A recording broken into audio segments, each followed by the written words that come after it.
جو فکر ہے جو کہ دامنگیر رہتی ہے اولیاء اللہ کو۔ تو یہاں دیکھیں کہ ایسا نہیں ہے کہ حضرت امام زین العابدین خود کو سادات میں سے اور اہل بیت میں سمجھ کے انہوں نے مجاہدہ چھوڑ دیا ہو، انہوں نے عبادت کرنا چھوڑ دیا ہو، یا انہوں نے ذکر اذکار کرنا چھوڑ دیا ہو، نہیں، بلکہ مزید انہوں نے کہا ہماری ڈیوٹی تو مزید زیادہ ہے، ہماری ذمہ داری اور زیادہ ہے۔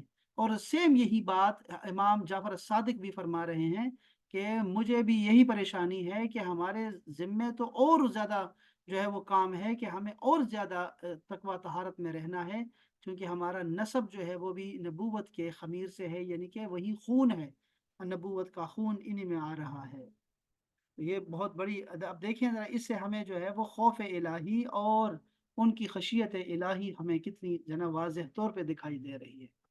اسی علامہ اقبال نے بھی یہی فرمایا نا کہ یا اللہ میرا حساب جو ہے وہ نہ کرنا لوگوں کے سامنے، اور اگر ہو کرنا ہی پر پڑے میرا حساب کتاب تو رسول اللہ سے کم چھپا کے کریے گا، کیونکہ میں رسول اللہ صلی اللہ علیہ وسلم کے سامنے جو ہے نہیں آ سکتا اپنے اعمال کے ساتھ۔ یہی بات تھی۔ ایک روز آپ نے اپنے غلاموں سے فرمایا آؤ تم سب مجھ سے یہ عہد کرو، وعدہ کرو کہ تم میں سے جس کی بھی بخشش ہو جائے وہ قیامت کے دن اللہ کے حضور میری بخشش کے لیے شفاعت کرے گا۔ سب عرض کرنے لگے اے ابن رسول، آپ کے تو جد امجد خود ساری مخلوق کے شفاعت کرنے والے ہیں۔ اس پر آپ نے فرمایا میں اپنے اعمال سے شرمندہ ہوں، قیامت کے دن اپنے جد امجد کے روبرو کھڑا ہونے کی طاقت ہی نہیں رکھتا۔ یہ جو ہم نے اوپر پڑھا نا داؤد الطائی کو جو نصیحت فرمائی، اس کی وضاحت اس پیرے میں ہو گئی ہے کہ رسول اللہ تو شفاعت کرنے والے ہیں ہی، لیکن کیا میں اس قابل ہوں کہ ان کی شفاعت کا امیدوار بن سکوں میں؟ تو حالانکہ تو امام ہے لیکن پھر بھی اتنا خوف اور اتنی خشیت ہے ان کے اندر۔ تو ہم لوگ کس کھاتے میں ہیں؟ پتہ نہیں ہم کون سے اپنی عبادتیں یا کون سی ریاضت کو لے کر اتنے مغرور ہیں۔ ہاں، اللہ پاک نے قرآن مجید میں فرمایا 30ویں پارے میں اللہ پاک نے فرمایا ما غرک بربک الکریم، کس چیز نے تجھے دھوکے میں ڈال رکھا ہے رب کریم سے؟ کس چیز کے دھوکے میں ہو تم؟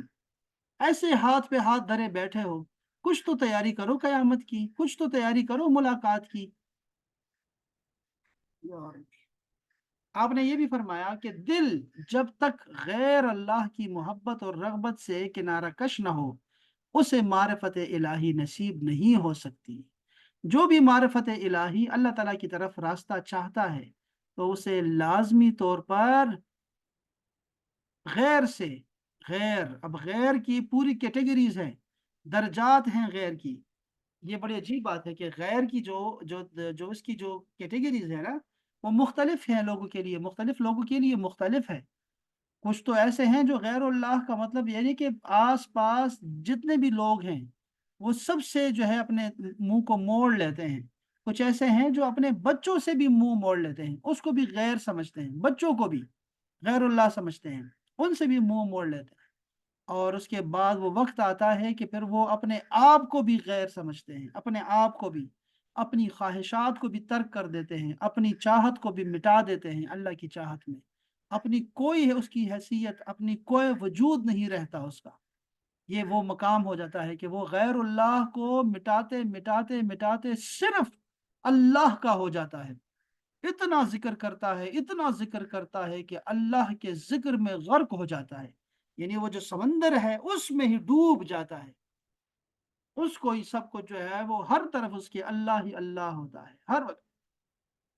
تو یہ وہ لوگ ہوتے ہیں جو غیر اللہ کی محبت، ان کا خیال رکھنا، ان کی تربیت کا، ان کی معاش کے مسائل اور اتنے یہ ان چیزوں سے وہ گھبرا جاتے ہیں۔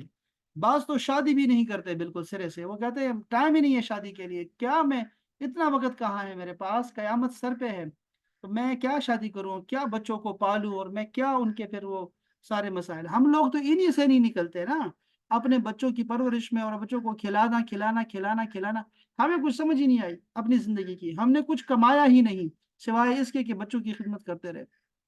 تو یہ غیر اللہ سے منہ موڑ لیتے ہیں، بادشاہتوں سے، بادشاہ اپنی بادشاہتیں چھوڑ دیتے ہیں اور حکمرانیاں چھوڑ دیتے ہیں، اپنی جائیدادیں چھوڑ دیتے ہیں، عزیز و اقارب دوست احباب چھوڑ دیتے ہیں اور اللہ کے ہو جاتے ہیں۔ تب ان کو اللہ مل جاتا ہے۔ جب دل غیر اللہ سے جدا ہو جاتا ہے تو اللہ سے واصل ہو جاتا ہے، بندہ پہنچ جاتا ہے اللہ تک۔ اس کے ہم واقعات پڑھیں گے، بہت سارے واقعات۔ ایک روز کسی نے آپ کو قیمتی لباس میں ملبوس دیکھ کر اعتراض کیا اور کہا، اتنا قیمتی لباس اہل بیت نبوت کے لیے کیسے زیب دیتا ہے؟ آپ اہل بیت میں سے ہیں اور اتنا اچھا لباس پہنا ہوا ہے۔ جیسے ہمارے علماء کے ساتھ بھی کوئی لوگ جو ہیں وہ کپڑے بھی اچھے نہیں دیکھنا چاہتے، اچھے کپڑوں میں نہیں دیکھنا چاہتے علماء کو۔ اچھی گاڑی میں اگر وہ بیٹھ کے آ جائے، اچھا موبائل رکھ لے، تو بس وہ فوراً دیر تحقیق شروع کر دیتے ہیں، یہ مال کہاں سے آیا، کیا ہوا، حرام کا ہوگا، حرام کا ہوگا۔ تو وہ یعنی دیکھنا ہی نہیں چاہتے ذرا سے علماء کے ساتھ کوئی دنیاوی کوئی بھی چیز ایسی نعمت ہے، حالانکہ وہ سب سے زیادہ حقدار ہوتا ہے اور وہ زیادہ سخی ہوتا ہے اپنے اوپر بھی، لوگوں کے اوپر بھی۔ اس کے پاس تھوڑا ہوتا ہے اور لیکن وہ جتنا بھی اس کے پاس ہوتا ہے اس میں وہ سب سے خوشحال رہتا ہے، اور وہ ساری نعمتیں جتنا اس کے پاس ہوتا ہے وہ دکھاتا ہے۔ وَأَمَّا بِنِعْمَةِ رَبِّكَ فَحَدِّثْ، دکھاتا ہے، وہ چھپاتا نہیں ہے۔ اور دنیا دار لوگ چھپاتے رہتے ہیں، چھپاتے رہتے ہیں، بس زیادہ بھی ہوگا تب بھی چھپاتے رہتے ہیں۔ تو ایک راز جو آپ نے لوگوں نے آپ کو دیکھا نا اچھے لباس میں، تو لوگوں نے اعتراض کیا کہ آپ تو اہل بیت میں سے ہیں، فقیر ہونا چاہیے آپ۔ آپ نے اس کا ہاتھ پکڑ کر اپنی آستین میں ڈالا، آستین میں اندر ایسے پھیرا تو اندر لباس ٹاٹ کی طرح کھردرا تھا، ٹاٹ کا لباس پہنا تھا اندر، اوپر سے جو لباس تھا وہ خوبصورت شاہانہ لباس، اندر سے ٹاٹ پہنی ہوئی ہے۔ آپ نے فرمایا وہ مخلوق کے لیے ہے اور یہ خالق کے لیے ہے۔ یہ جو میں نے ٹاٹ کا لباس پہنا ہے صوف کا، یہ اللہ کے لیے پہنا ہے، اور یہ جو اوپر دکھائی دے رہا ہے تمہیں لباس، یہ مخلوق کے لیے ہے۔ ہاں، واہ، نصیحت آپ نے جو فرمائی ہے، یہ ایسی نصیحت ہے یار، میں آپ سب کو جو ہے ریکمینڈ کروں گا کہ آپ اپنے جاننے والوں کو سب کو یہ نصیحت کریں۔ ابھی تو ہماری زندگی تو گزر گئی، تو ہمارے بعد آنے والے جو بچے ہیں نا، اسکول لیول پر جو بچے ہیں یا کالج لیول پر جو بچے ہیں، ان کو یہ نصیحت کریں کہ یہ اپنے رجسٹر کے پہلے پیج پہ یہ نصیحت لکھ لیں، اتنا زندگی اس کی آسان ہو جائے گی، زندگی آسان ہو جائے گی، اتنی زبردست نصیحت ہے۔ آپ نے فرمایا کہ 5 لوگوں کی صحبت اور دوستی سے ہمیشہ بچتے رہنا، 5 لوگوں کے قریب نہیں جانا۔ دیکھو دوستو، ابھی میں کہہ رہا تھا آپ کو، صحبت کی باتیں کر رہا تھا کہ صحبت کتنی لازمی ہے انسان کے لیے، ترقی کے لیے۔ اچھا، اس میں سے کچھ ایسی صحبتیں ہیں جس سے دور رہنا، اوائڈ کرنا، یہ بہت ضروری ہے۔ ایسا نہیں ہے کہ آپ اچھوں سے بھی ملتے رہیں اور بروں کے سنگ بھی بیٹھے رہیں، تو آپ تو اور زیادہ جو ہے نا وہ آزمائش میں آ جائیں گے، آپ کشمکش میں آ جائیں گے۔ آپ کو غلط صحبتیں، غلط لوگ ترک کرنے پڑیں گے، آپ کو ساری غلط صحبتیں چھوڑنی پڑیں گی آپ کو۔ یہ بہت اہم نقطہ بتا رہا ہوں، یعنی کہ کنویں میں چوہا مر گیا ہے تو چوہے کو پہلے نکالو پھر صفائی لے کے آؤ۔ لا الہ، نہیں ہے کوئی معبود الا اللہ، سوائے اللہ کے، پہلے نفی کا ذکر کرو پھر اس بات کا ذکر کرنا۔ یہاں پر صحبت صالح کی تلاش میں لگے رہے ہو، لیکن تمہیں یہ صحبتیں جو بری صحبتیں ہیں وہ تمہیں اپنا جیسا بنا دیں گی، ان کا کیچڑ تمہارے اوپر آئے گا، ان کی گندگیاں، ان کی گناہ کا اثر تمہارے اوپر بھی ہوگا۔ صحبت صالح ترا صالح کنت، صحبت طالح ترا طالح کنت، کہ یہ جتنی بھی نیک صحبتیں ہوتی ہیں تمہیں نیک بناتی ہیں اور بری صحبتیں برا بناتی ہیں۔ یہ ایسا ہی ہے کہ خوشبو دار یہ جو عطار ہوتا ہے، جو خوشبو بیچنے والا ہوتا ہے، اس کے پاس رہو گے تو تم سے خوشبو آنی شروع ہو جائے گی خود بخود، اور اگر لوہار کے پاس بیٹھو گے تو اس چنگاریاں تمہارے کپڑوں کو جلا ہی دیں گی۔ تو یہ دونوں ایسی ہیں مثالیں، بری صحبتوں سے بچو۔ آپ نے فرمایا 5 لوگوں کی صحبتوں اور دوستی سے بچو، اپنے بچوں کو یہ نصیحت کر دو۔ اب آپ سب کو کہہ رہا ہوں، یہ بہت آسان زندگی گزاریں گے وہ۔ ایک آدمی ہے جھوٹا، جو آدمی جھوٹ بولتا ہے نا آپ کے سامنے، جس نے ایک دفعہ جھوٹ بولا یا 2 دفعہ جھوٹ بولا یا 3 دفعہ جھوٹ بولا، میکسیمم ایک دفعہ کافی ہے، ویسے سمجھدار آدمی کے لیے ایک دفعہ ہی کافی ہے۔ بس آپ اس کو چھوڑ دو میرے بھائی، وہ آپ کا دوست کبھی نہیں ہو سکتا۔ خدا کے لیے اپنی زندگی کو آسان بنا دو۔ جب کسی جھوٹے آدمی کو دیکھو نا، اس کو چھوڑ دو۔ امام فرماتے ہیں کیونکہ اس کی صحبت تمہیں فریب میں مبتلا کر دے گی، دھوکے میں ڈال دے گی تمہیں۔ دھوکا ہے اس کی دوستی، اس کی صحبت۔ نکلو اس سے، زندگی اتنی آسان ہو جائے گی کہ نہ پوچھیں۔ جھوٹے لوگوں کو نکالو اپنے آپ سے سب، اور خود کبھی جھوٹ نہ بولنا، چاہے کتنا ہی نقصان ہو جائے۔ اب پتہ نہیں یہ کیا ہے کہ دو چیزیں نہیں ہیں، ایک چیز آ گئی اب شاید عمر کے ساتھ ساتھ، کہ ایک تو گالیاں نہیں آتی ہمیں، یہ بڑی مصیبت ہے کہ گالیاں نہیں دے سکتے، اور دوسرے جو ہے ہمارے اندر جھوٹ نہیں ہے کہ جھوٹ نہیں بول سکتے۔ مومن جھوٹا نہیں ہوتا، مومن جھوٹا نہیں ہوتا۔ آپ میں سے جو لوگ بھی ایسے ہیں جو زندگی میں کبھی جھوٹ نہیں بولتے، آپ سمجھ جائیں کہ آپ اچھے انسان ہیں، ذہن میں رکھیے گا۔ اگر آپ بلا وجہ بھی جھوٹ بول لیتے ہیں اور مصلحتوں میں اور حکمتوں کے تحت جھوٹ بول لیتے ہیں، آپ سمجھ جاؤ کہ آپ اچھے انسان نہیں ہیں، اچھے مومن نہیں ہیں، اچھے مسلمان نہیں ہیں، ذہن میں رکھیے گا۔ تو آپ جھوٹا دوست، اس کو دفع کرو، اس کو یک دم سے نکال دو، بس ختم کرو۔ یہ امام صاحب فرما رہے ہیں ختم کرو اس کی دوستی کو، جھوٹے کے پاس نہیں بیٹھنا، زندگی آسان ہو جائے گی۔ دوسرا بندہ ہے بے وقوف۔ اوہو، یہ بڑا تباہی، یہ بے وقوف دوست نہیں ہونا چاہیے۔ بے وقوف دشمن جو ہے وہ بہترین ہے کہ یہ عقل مند جو ہے، عقل مند دشمن جو ہے وہ اچھا ہوتا ہے بے وقوف دوست سے۔ تو یہ بے وقوف کی دوستی کبھی اختیار نہ کرنا۔ وہ جس قدر بھی تمہاری بہتری چاہتا ہے اسی قدر تمہارا نقصان کر دیتا ہے۔ بے وقوف سے دور رہو، اپنے بچوں کو بتا دیں کہ بے وقوف سے دوستی نہ کریں۔ تیسرا بندہ ہے کنجوس، اور یہ بہت زیادہ ہے ہمارے اس وطن میں، اور جتنا دیندار بنتا ہے نا اتنا ہی کنجوس ہوتا ہے۔ کنجوسوں سے بچو۔ کنجوس اس کی صحبت سے بہترین اور قیمتی وقت رائے گا چلا جاتا ہے۔ کنجوس آدمی اوہو کسی کام کا نہیں۔ اور یہ نہیں ہے کہ کنجوس جو ہوگا وہ پیسوں کا کنجوس نہیں۔ جو بندہ پیسوں میں کنجوسی کرتا ہے، یاد رکھو ٹیسٹ کرنے کی ضرورت بھی نہیں ہے، وقت ضائع کرنے کی ضرورت بھی نہیں ہے۔ جو بندہ پیسوں میں کنجوس ہے وہ ہر زندگی کے ہر معاملے میں کنجوس ہے۔ وہ مسکرانے میں بھی کنجوس ہے، وہ مدد کرنے میں بھی کنجوس ہے، وہ اپنی صلاحیات کو بروئے کار لانے میں بھی کنجوس ہوگا، وہ اخلاقیات میں بھی کنجوس ہوگا، وہ رشتے نبھانے میں بھی کنجوس ہوگا۔ کنجوس سے بچو، کنجوس کو پہلے ہی ٹائم میں سمجھ کے نا اس کو لات مار کے نا دور کرو، خود سے خود کو دور کر دو بس۔ یہ بہت ضروری ہے، بہت ضروری ہے۔ چوتھا آدمی ہے بزدل۔ بزدل ایک نوالے کی تما میں تم سے کنارہ کش ہو کر تمہیں کسی مصیبت میں مبتلا کر دے گا۔ یہ تھوڑا سا اس میں فرق ہے، یہاں پہ ایک چیز ہے، یہاں پہ یہ جو کال ہے نا ان کا، یہ تھوڑا سا جو ہے وہ یہاں پہ مسنگ ہے، یہاں پہ صبر کریں، میں اس کا عربی میں بڑا زبردست ہے یہ امام جعفر صادق 5 لوگوں کی صحبت۔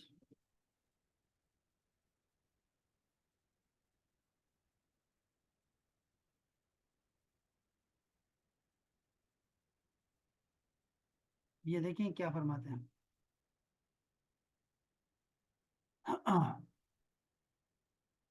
لالچی آدمی آپ کو ایک نوالے میں بیچ دے گا آپ کو۔ فرماتے ہیں 5 طرح کے لوگوں سے بچو، امام صادق فرماتے ہیں، دیکھیے ایک ہے جھوٹ بولنے والا، دوسرا بے وقوف، تیسرا کنجوس، اور چوتھا ہے بزدل، اور پانچواں ہے فاسق۔ فاسق جو ہوگا، فاسق گناہگار، اعلانیہ گناہ کرنے والے کو فاسق بولتے ہیں۔ سبحان اللہ، یہ احیاء العلوم میں امام غزالی نے اس کو کوٹ کیا ہے، یہ والا۔ یہ 5 بندے یاد رکھیے، ٹھیک ہے؟ اللہ کرے آپ کو بھی یاد رہ جائے اور مجھے بھی یاد رہ جائے۔ یہ میں آپ کو کسی گروپ میں بھیج رہا ہوں میں۔